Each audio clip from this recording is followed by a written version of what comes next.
what's up guys? Just doing some swings? Good kid. What a joke, right?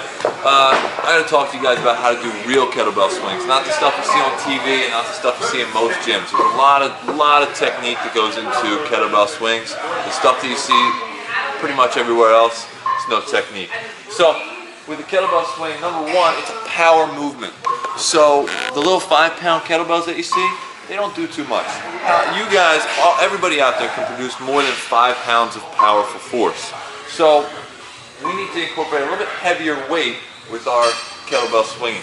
The other thing that you see, a common mistake, and you can thank some other marketing stuff, but you see this stuff overhead, not a big fan of that. There's really no purpose for your arm to be up over your head in a medially rotated position or a thumbs down position. It's a bad position for your shoulder to be in.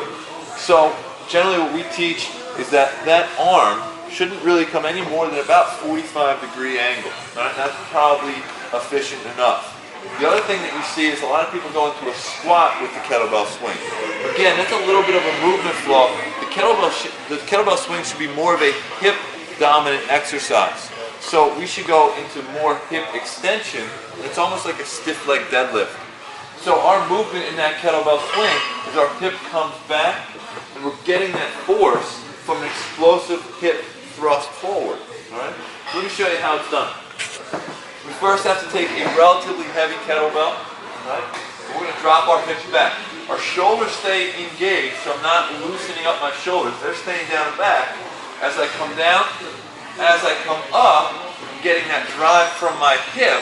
So I'm here and up, here and up, here, up. And everything should stay, for the most part, neutral. Right? So my head's staying neutral. As I'm coming up, I'm not looking up or looking down. It's staying in line. And my arms, I'm not lifting with my shoulders. I'm lifting from my hips. I'm driving through the hip, and that is creating that momentum to bring that shoulder up. All right? Like I said, nothing overhead. Come to about 45 degrees and make an explosive movement from your hip. All right? And that's where we should get this force. Great move for athletes, obviously, because most of the stuff that athletes do is hip dominant with the jumping, and great kind of cardiovascular work as well.